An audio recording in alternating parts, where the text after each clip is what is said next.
မင်္ဂလာပါရှင်ဒီကနေ့မေလ16ရက်နေ့လိုင်ဇာတီမရရှိထားတဲ့တည်င်းတွေကိုတင်ဆက်ပေးတော့မှာပါယနေ့ရရှိထားတဲ့တည်င်းတွေကတော့တနိုင်းမြို့နယ်နမ်ပြူနမ်ခမ်စစ်ကောင်စီတပ်စခန်းကို KIA ပူးပေါင်းတပ်ဖွဲ့မှအပီးစီတိုက်ခိုက်တင်ပလိုက်ကြောင်းသိရပါတယ် KIA စစ်ဦးစီးချုပ်၏ရုပ်ကလမေမြုပ်တကြိုဆူတောင်ပွဲပြီးစီးသွားကြောင်းသိရပါတယ်မြစ်ကြီးနားမြို့တွင်ပြည်သူတွေကိုစစ်ကောင်စီတပ်ကတင်ကျစွာစစ်ဆေးနေကြောင်းသိရှိရပါတယ်ဒီတည်င်းတွေကိုကျွန်မမွန်းချာကနေတင်ဆက်ပေးကြမှာပါ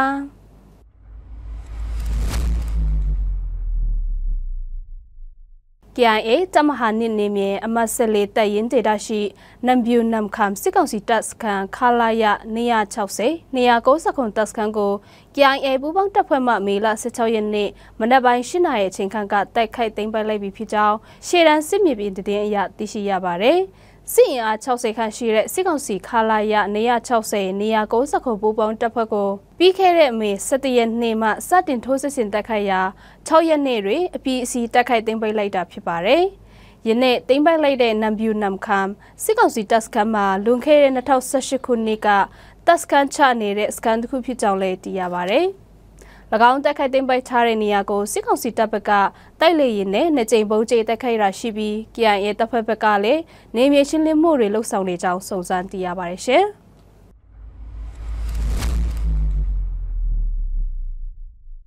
ကချင်လွတ်လပ်ရေးအဖွဲ့အမြဲတမ်းဗဟိုကော်မတီဝင်ကချင်လွတ်လပ်ရေးတပ်မတော်စစ်ဦးစီးချုပ်ဒုတိယဗိုလ်ချုပ်ကြီးအားခေါင်လုံး၏ရုပ်ကလမေမြုပ်တကြိုဆူတောင်ပွဲကိုမေလ16ရက်နေ့နနက်6နာရီအချိန်ခန့်တွင်ပြုလုပ်ခဲ့ပါတယ်။မေမြုပ်တကြိုဆူတောင်ပွဲအခမ်းအနားကိုမွန်လိုင်းတနာရီအချိန်တွေပြုလုပ်ရန်စီစဉ်ထားပေမဲ့ရာသီဥတုအပူချိန်လွန်ကဲတာကြောင့်နနက်ပိုင်းတွေအချိန်ပြောင်းလဲကျင်းပတာဖြစ်ကြောင်းအခမ်းအနားဖြစ်မြောက်ရေးကော်မတီထံကသိရပါတယ်။မဟာမိတ်တော်လှန်ရေးတပ်ဖွဲ့တွေနဲ့လူမှုအဖွဲ့အစည်း32ဖွဲ့မှလည်းဝန်နေကြောင်းတဝန်လာများပေးပို့ပြီးကြောင်းသိရပါတယ်။ဝန်နေကြောင်းတဝန်လာများတွေဗိုလ်ချုပ်ကြီး၏တော်လှန်ရေးအပေါ်ထားသည့်စိတ်ထားနဲ့တိုင်းပြည်နဲ့လူမျိုးအပေါ်ဆွလွတ်ပိတ်ဆက်သည့်စိတ်ထားများကို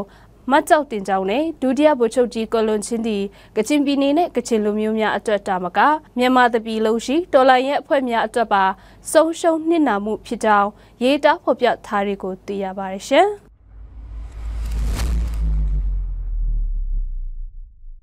မြစ်ကြီးနားမြို့အတွင်းစစ်ကောင်စီတပ်နဲ့ရေးတပ်တွေပူးပေါင်းကပြီးခဲ့တဲ့မေလ14ရက်နေ့ကစပြီးခီးတွာလာနေတဲ့ပြည်သူတွေကိုတင်ကျပ်စွာစစ်ဆေးတာတွေလှုပ်ဆောင်နေတယ်လို့ဒေသခံပြည်သူတွေထံကသိရှိရပါတယ်။စစ်ကောင်စီတပ်သားတွေဟာကားဆိုင်ကယ်နဲ့တွာလာနေတဲ့ပြည်သူတွေကိုပုံမှုစစ်ဆေးပြီး၎င်းကီးတဲ့ပြည်သူများရဲ့အိတ်ဆိုင်ကယ်တူပေါက်များကိုပါစစ်ဆေးတာတွေလှုပ်ဆောင်နေကြောင်းသိရပါတယ်။လူငယ်တွေကိုအဓိကထားစစ်ဆေးမြင်းမြန်းနေပြီးမြစ်ကြီးနားမြို့တွင်အတက်လက်ပိုင်းလူငယ်တချို့နေအိမ်နဲ့ဆက်အသွယ်များပဲပျောက်ဆုံးနေတာတွေလည်းများလာနေတာကြောင့်တတိနဲ့တွာလာနေရကြောင်းဒေသခံပြည်သူတွေထံကသိရပါတယ်။ဗမာတိုင်းကြပါတာဖြင့်တည်င်းတင်ဆက်မှုအစီအစဉ်ကိုကြည့်ရှုတူပရိသတ်အပေါင်းရွှေလန်းချမ်းမြေ့ကြပါစေရှင်ကျေးဇူးတင်ပါတယ်ရှင်